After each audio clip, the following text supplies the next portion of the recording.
হঠাৎ সাদা ড্র্যাগন ঘোড়ার পায়ের নিচে জ্বলে উঠল ৩ গুণ সত্য আগুন, আর সেই আগুন চোখে দেখা যায় না এমন গতিতে পুরো দেহে ছড়িয়ে পড়ল। পলক ফেলতেই সে রূপ নিল ভয়ঙ্কর এক সিংহওয়ালা দানবে। সবাই হতবাক হয়ে দাঁড়িয়ে রইল, কিন্তু বেয়ার একটুও ভয় পেল না। সে সঙ্গে সঙ্গে শাস্তির মন্ত্র জপ করতে লাগলো। দেখা গেল আকাশে ভেসে উঠেছে ঝলঝলে এক জাদুবৃত্ত। উন্মাদ এক সিংহওয়ালা দানবটি মুহূর্তেই স্তব্ধ হয়ে গেল। এরপর সেই জাদুবৃত্ত থেকে বের হলো প্রবল টান, যা শিনক্ষণ হওয়া দানবটিকে টেনে ফিরিয়ে আনতে চাইছিল।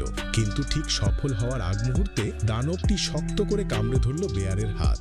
সহযোদ্ধারা দৌড়ে এসে সাহায্য করলেও যতই টানাটানি করুক, দানবটি ছাড়তেই চাইছিল না। শোনা যায় এমন দানব একবার রেগে গেলে রীতিমতো অমানুষিক শক্তি পেয়ে যায়। ঠিক তখনই মেয়েটি দ্রুত একটি ছুরি ছুঁড়ে মারে এবং দানবটিকে পিছু ঘটাতে সক্ষম হয়। সবাই ভাবল এবার নিশ্চিন্ত, কিন্তু ঠিক সেই মুহূর্তেই এক ঝলক রঙিন আলো ফ্ল্যাশ করলো।